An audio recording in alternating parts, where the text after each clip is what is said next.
2016 সালে Kuwait chamber of commerce and industry ও বাংলাদেশের শীর্ষ ব্যবসায়ী সংগঠন FBCCI এর মধ্যে সহযোগিতা প্রোটোকল সই হলেও তেমন কার্যক্রম চোখে পড়েনি।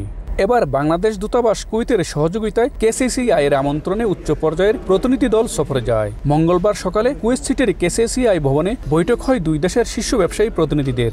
আমরা এখানে কুয়েতের business council plus Kuwaiti businessman তাদের সাথে আজকে পার্টিসিপেট করেছি এবং তাদের প্রস্তাবনা শুনেছি।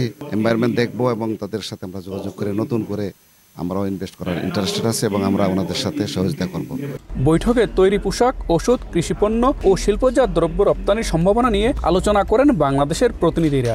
কমার্স থেকে এবং বিভিন্ন ওষুধ কোম্পানি, গার্মেন্টস কোম্পানি আমরা বিভিন্ন প্রতিনিধি দিয়েছি।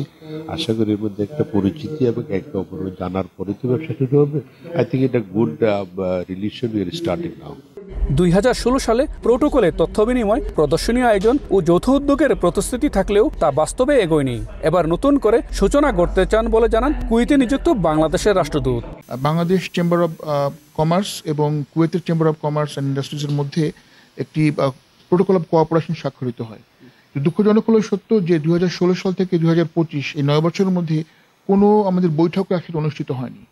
তো বাংলাদেশ দূতাবাস কুয়েতের উদ্যোগে আমরা এই বৈঠকটি আয়োজন করতে পেরেছি এবং আমাদের মিনিস্ট্রি অফ কমার্স এখানে সহযোগিতা করেছেন। এখন এই মুহূর্তে বাংলাদেশ এবং কুয়েতের মধ্যে কয়েক মিলিয়নের মাত্র আমাদের ব্যবসা হয়। তো আমরা আশা করছি আমরা কয়েক বিলিয়নে এটাকে উঠিয়ে নিয়ে যাবো ইনশাল্লাহ। আমরা Kuwait chamber of commerce and ইন্ডাস্ট্রির ভারপ্রাপ্ত মহাপরিচালক ফিরাজ মোহাম্মদ আল উদেহ বলেন, এই বৈঠক ভবিষ্যতে আরও বৃহত্তর সহযোগিতার পথ খুলে দেবে। বাংলাদেশের জন্য কুয়েতের সার্বিক সহায়তা অব্যাহত থাকবে। আজকের বৈঠকের মূল লক্ষ্য হলো বাংলাদেশ ও কুয়েতি ব্যবসায়ীদের সরাসরি আলোচনার মাধ্যমে নতুন সুযোগ তৈরি করা। আমরা বাংলাদেশের প্রতিনিধি দলের পাশে আছি এবং ভবিষ্যতেও সব ধরনের সহায়তা অব্যাহত রাখব। দ্বিপাক্ষিক বাণিজ্য এখনও সীমিত হলেও নতুন প্রোটোকল ও উদ্যোগের মাধ্যমে বাংলাদেশ কুয়েত অর্থনৈতিক সম্পর্ক নতুন উচ্চতায় পৌঁছাতে পারে বলে মনে করছেন অনেকে। কুয়েতে চেম্বার অব কমার্সে অনুষ্ঠিত কুয়েতের ব্যবসায়ীদের সঙ্গে বাংলাদেশের শীর্ষ ব্যবসায়ীদের এই বৈঠকে বাংলাদেশের জন্য নতুন এক দিগন্তের সূচনা হবে বলে মনে করছেন সংশ্লিষ্টরা। কুয়েতের চেম্বার অব কমার্স থেকে মঈন সুমন, সময় সংবাদ।